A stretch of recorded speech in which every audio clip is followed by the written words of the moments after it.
Ladies and gentlemen, welcome back to Gaming with me, Tony Mo, and welcome to Elite Dangerous. Elite frickin' Dangerous, man. I've been waiting to get my hands on this game for a very long time.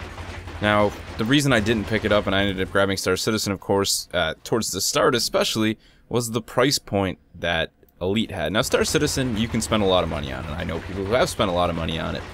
But Elite, in the beginning, really was asking quite a bit of cash. A lot to do with the way that their system is working. They're not fully crowdfunded and whatever. I will never understand limiting the amount of people that can be into an alpha, similar to what like Arcade is doing right now and H1Z1's probably going to do. I guess it's just the cash flow thing.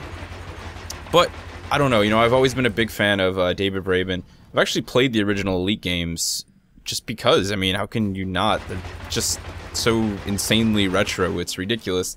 Way before my time, though. At least way before my gaming time, anyways. I grew up with, like, the NES and stuff. But anyhow, Elite now is at $75. Essentially what that does is that gets you into the beta, the multiplayer portion of the game that will be starting at the end of the month. But right now that gets you access to these single-player missions, which there's quite a few of. I believe there's, like, 9 or something like that. Not actually sure.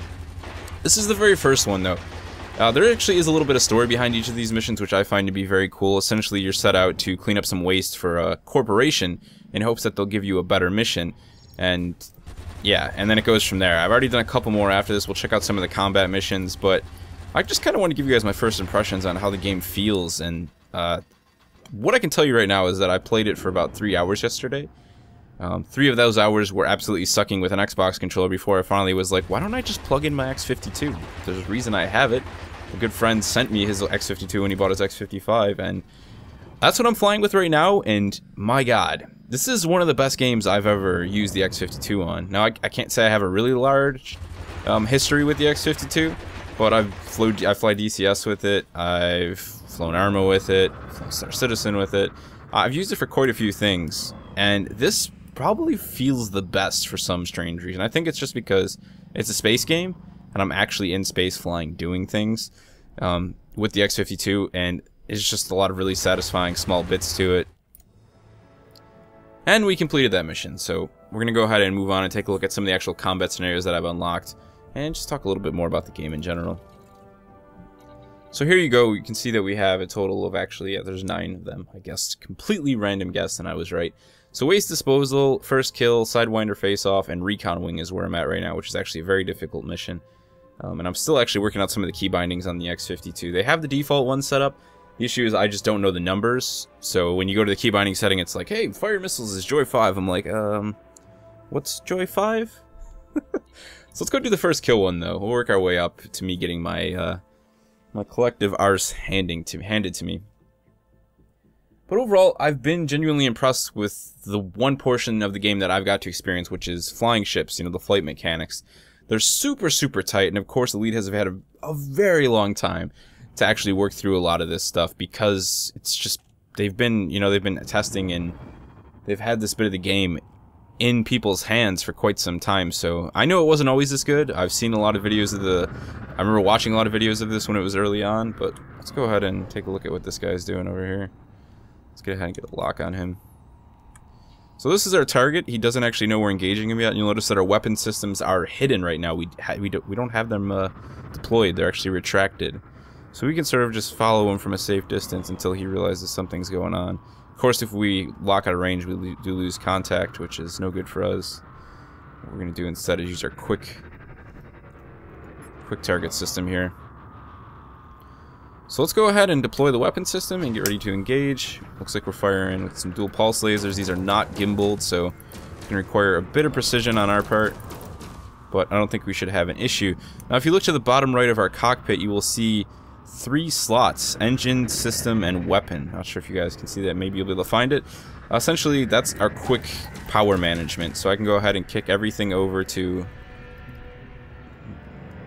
the ship. Well, I could have if I didn't mess with my key bindings and completely screw something up. I totally knocked out one of the key bindings, so, well, I can send power to my system into my engine. Actually, I can only send it to my system. I've really made a mistake there. Anyhow, that's your power management. That allows you to... Oh, what's this guy doing? What are you doing? Hiding out behind this asteroid? We're gonna have a duel now.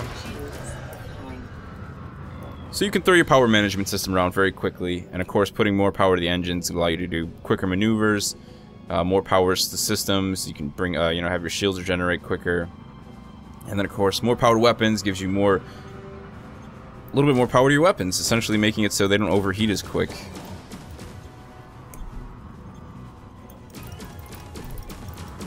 So if you look, you can see our enemy is on the left side of our HUD though. He is red, his shield is down, and we want to keep things that way. Because once he deploys his shields again, our shields are back up, so that's good for us.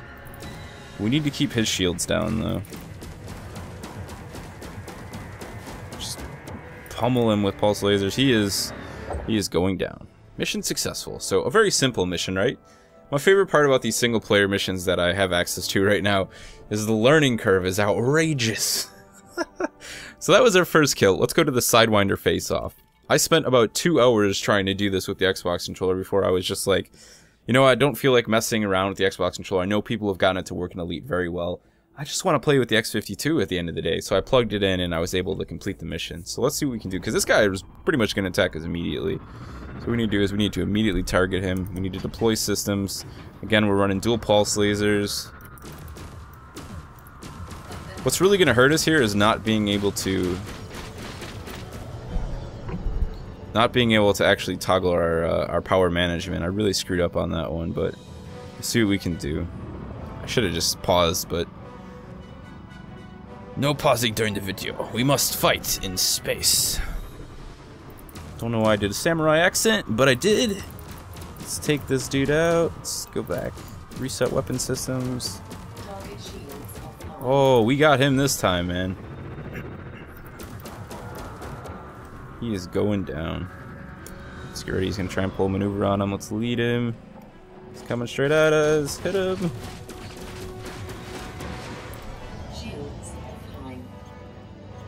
I feel it's a good time to make some sort of a Star Wars reference, but I'm all out of thoughts. So let's just kill the bastard.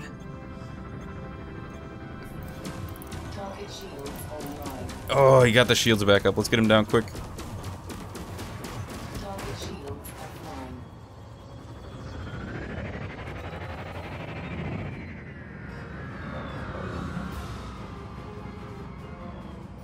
This is probably one of my favorite radar systems in a game ever, though. When I think about all the FPSs I played with radar systems that drove me absolutely crazy. Don't think you've beat me, Void Rat. I like that name, actually. It's a very scrappy name.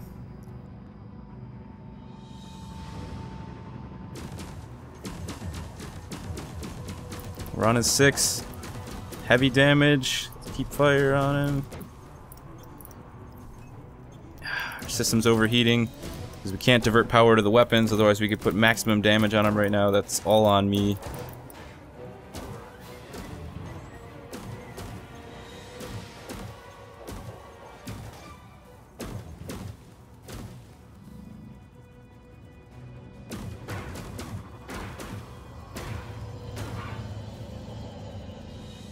We'll say that I screwed up back in the hangar. Computer malfunction, didn't install the right software. Does that make it more legitimate then? Oh, he is done! At the end of the day, we were the better pilot, despite some serious mistakes before we launched that mission. The game puts a smile on my face, so it's doing something right there. Now, I guess I should probably address some concerns. Actually, we're gonna go back to waste disposal. I want to show you guys the flight assist off mode. Some concerns that some of you guys who watch the channel who like Star Citizen might have. I'm not going to stop playing Star Citizen because of Elite, but I also would hope that a lot more people out there are more about just playing what games they enjoy than about, you know, the whole choosing sides thing. Now, I understand when you can only afford one or the other, you know, it's just not in your budget, you don't feel like spending the cash because it just doesn't interest you.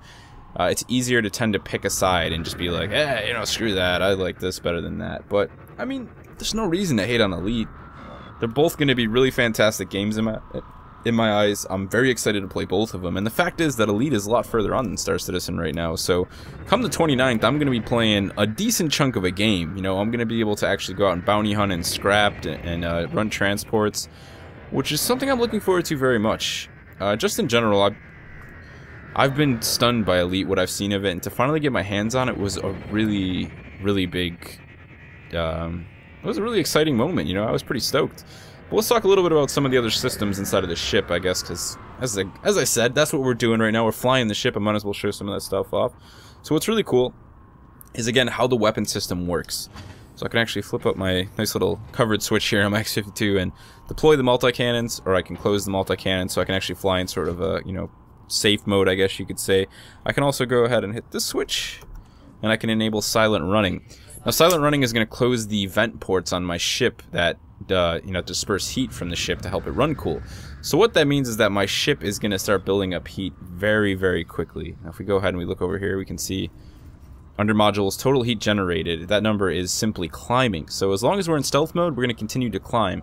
That is going to help keep our heat signature down, but it's not something you can do for very long. So you got to be very careful when you're running that. So let's turn that back off. Some of the other things, the flight assist mode. Okay, so right now flight assist is on. I guess the best way to put flight assist is it makes your ship fly easier. More like a plane. I don't really know what to say. I mean, I still have lateral up and down movement, and I can even go side to side still. I still have that 6 degrees of freedom, so to speak, at all times. But when I hit flight assist, which if I can remember which button that actually is, I keybound it somewhere. There we go. It makes flying much, much more difficult. So I imagine that this is when you learn to fly with the assist off, which is not an easy thing. I feel like I have to probably do a little bit of, you know, tweaking with my joystick as well. It's a different experience. I mean, you'll notice that I'm flying sideways very quickly right now. I don't actually have control of the ship. We're gonna go ahead and turn it back on. So there's a lot to learn there in terms of controlling your throttles and all of your different movements. It's gonna take a very long time to get to that point. I have seen some people fly without that. In fact, I think I'll link one of the videos in the description below. There's a YouTuber who doesn't, not really a YouTuber, somebody who just likes Elite and uploads videos with no commentary. I don't know if it's a he or if it's a she. I always felt like it was a woman. I'm not sure why, I just did. We're going in reverse. But she does text over like bounty hunting missions and stuff inside of Elite, and it's really, really cool to watch. It's probably one of the people who got me really, really stoked for Elite. I mean, at the end of the day. So that is a clearly impressive skill set to have when you can fly with that assist off. I'm looking forward to getting to that point. I'm definitely not there right now. It's not easy to say the least. As you'll notice right now, my throttle is completely decreased, but I'm still gaining momentum. Essentially, the way that flight assist works is that you're just gonna, it's Newtonian, you're gonna keep floating until something acts upon it. So what you have to do is you have to engage the reverse thrusters, and you have to actually reverse thrust.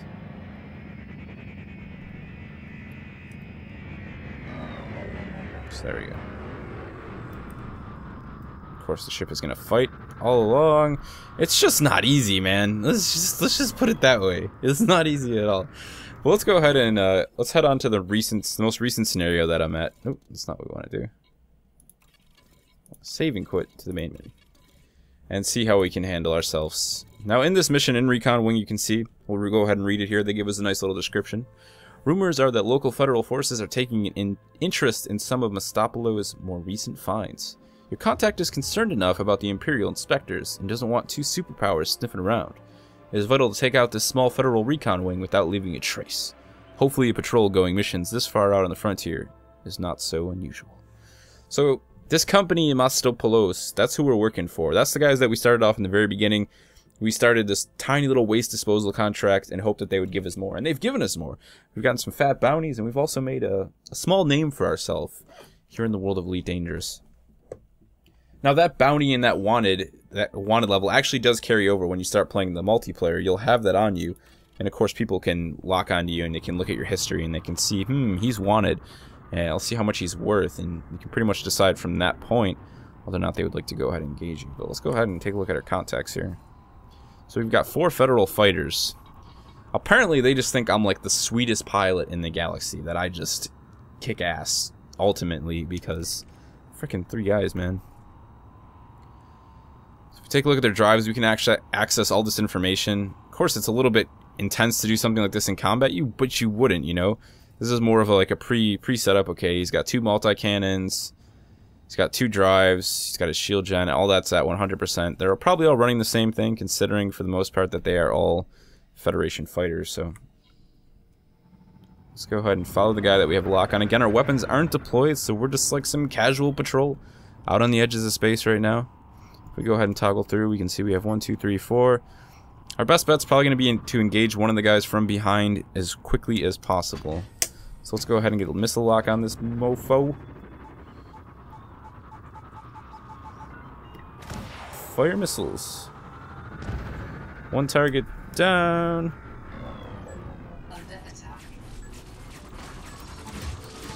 Looks like we have a gimbaled laser plus the missile rack on this one. Let's see if we can't get another lock on that guy, fire another missile. Let's throw power to our systems, we're gonna need it. The game has some pretty great music too, definitely give it that.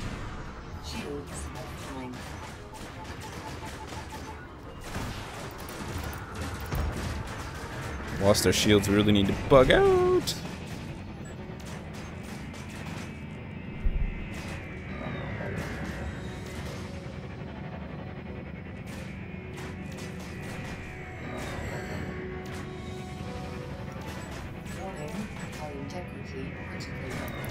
It's not going well for us, let's put it that way, and we're gonna go ahead and lose our ship there. So perhaps we should attempt to engage from a little bit further range. Probably would be a good idea.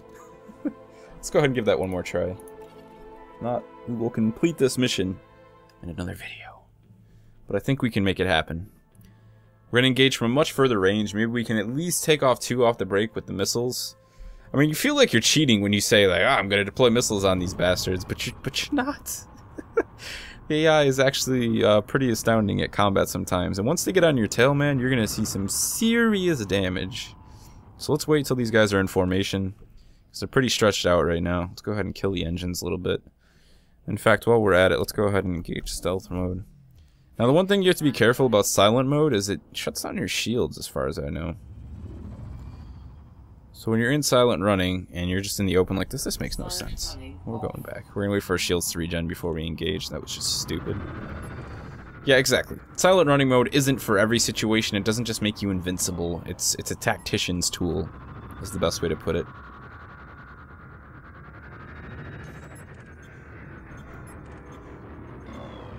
Once that shield's up, prepare to deploy systems.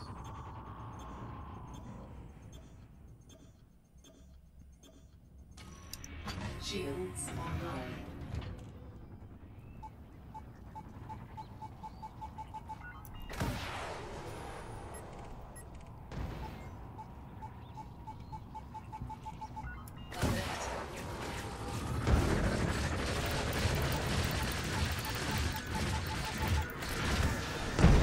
Woohoo!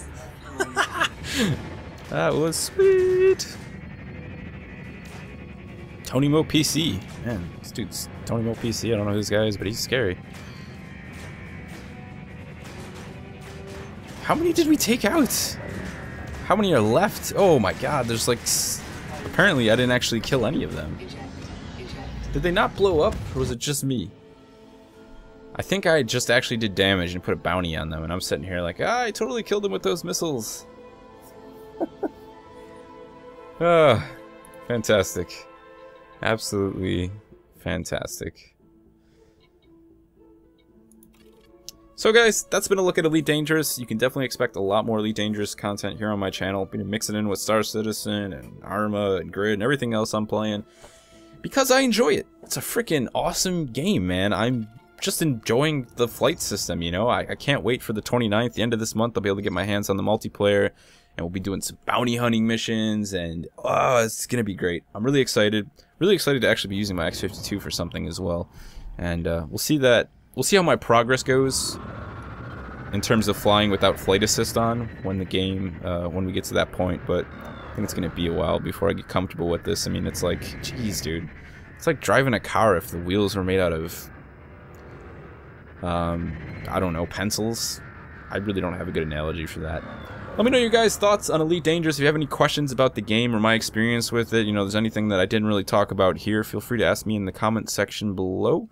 As always, I'd love to hear what you guys have to say about whatever games I might be playing. And Yeah, you know, I also would like to know how many of you Star Citizen fans out there actually plan on picking up Elite upon its release. I mean, they're both going to be the same price point when they finally do go live, and they both look very, very exciting. I'm going to go practice shooting some gas canisters and see if I can't stop sucking at flying. I'll see you guys in the next one.